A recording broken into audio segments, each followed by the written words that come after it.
You know, even in the midst of chaos, confusion, and self-doubt, everyone needs a dream. Dreams are what keeps hope alive. Absolutely. Those are some powerful words from pastor, spiritual director, and TEDx speaker Juanita Campbell Rasmus, author of this book, Learning to Be, Finding Your Center After the Bottom Falls Out.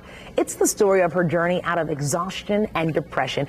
And we're so lucky Juanita joins us here now in the studio. Thank you so much for being here. Thank you. I think especially after the last couple of years that we've had, what a message. I mean, you have a type A personality, high performing, yet it comes with a price.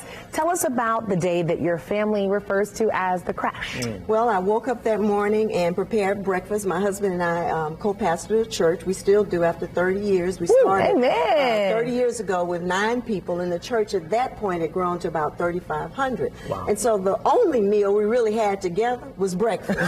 So I tended to try to make it special. You know, my daughters had, grape juice and in champagne glasses and heart-shaped pancakes. And so we had breakfast that morning, and my husband said, would you like me to take the girls to school? And I said, that'd be great. That way I get to put my makeup on in the bathroom mirror instead of the rearview mirror. I know, that's right. I know I'm not by myself. Right? Oh, no. And so I kiss everybody bye. They go out the door, and I go in the bathroom and begin to put on my makeup. And all of a sudden, I just feel terrible. I feel so sick. I don't know if I'm getting the flu or something, and so I'm just not sure what to do. So I pick up the phone, call our secretary, and I say, hey, look, I'm not feeling well. Maybe I've just been moving around too much this morning. And so I hang up the phone, and I literally have what feels like an out-of-body experience. Pick up the phone, hit redial, and say, I'm not coming in. I don't know if I'm ever coming back. I'm going to take a sabbatical or something. And I hung up the phone, got in the bed, and proceeded to sleep 18 to 20 hours a day for months. What? Wow. Wow. Wow. Yeah. So I went to see a doctor, needless to say, after about 2 weeks of just not being able to get out of bed at all. I saw the doctor. She ran all these blood tests, ruled out thyroid disorder, diabetes, all the other kinds of things that sometimes mimic other things. And she said, I think you need to see a psychiatrist. And I did. The psychiatrist diagnosed me with a major depressive episode. Now, my grandmother didn't know anything about the DSM-4, the Diagnostic Statistical Manual of Mental Health. I can see why she wouldn't know that many things with that many syllables. That's a lot going on. Exactly. You know? But my grandmother would have said, baby, you had a nervous breakdown. Wow. And so for me, the book Learning to Be is about my experience of recovery. What it's like when you experience devastation, which our whole world has experienced thanks to quarantine and global effects of COVID-19. We're all experiencing something. Absolutely. Whether it's a divorce or a disease or diagnosis, like in my case, a mental health one, the reality is whatever the experience is that we find ourselves going through, it's really an invitation. Really? Yeah.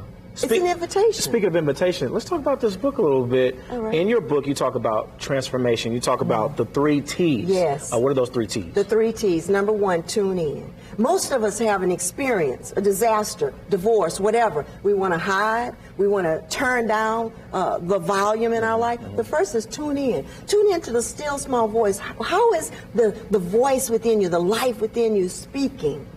Inviting you to become your best self, your most expansive self beyond whatever the crisis is. The second T is turn up the volume.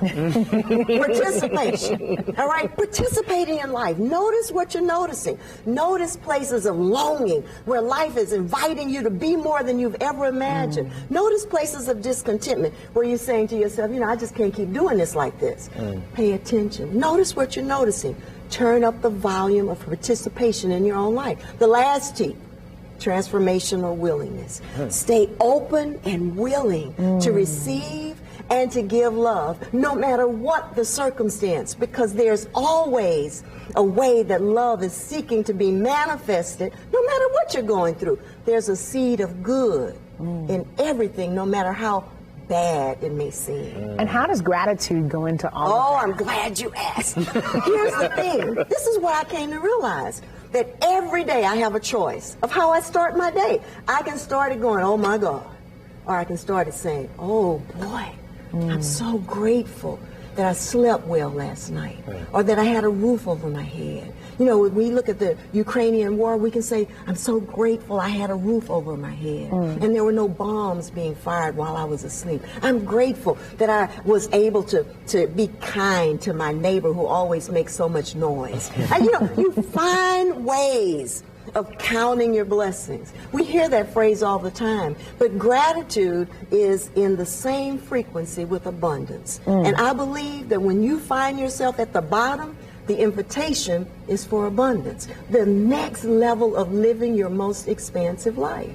Juanita, you just spoke. I'm motivated. Right. You motivated? Are you ready? I'm motivated. Thank you. Okay. We needed that on today. Not today, but on today. Okay, on today. On today. We needed that. Thank you so much. Thank you. Awesome. I appreciate you having me. Oh, my goodness. And, of course, Juanita Campbell Rasmus, author of the book, Learning to Be, Finding Your Center After the Bottom Falls Out. You got to get it. Thank you so much for being here with us. Thank you for having me. That is so, I'm getting hyped. I'm getting hyped for this tease. You ready for this tease? Your whole spirit. Let me get hyped.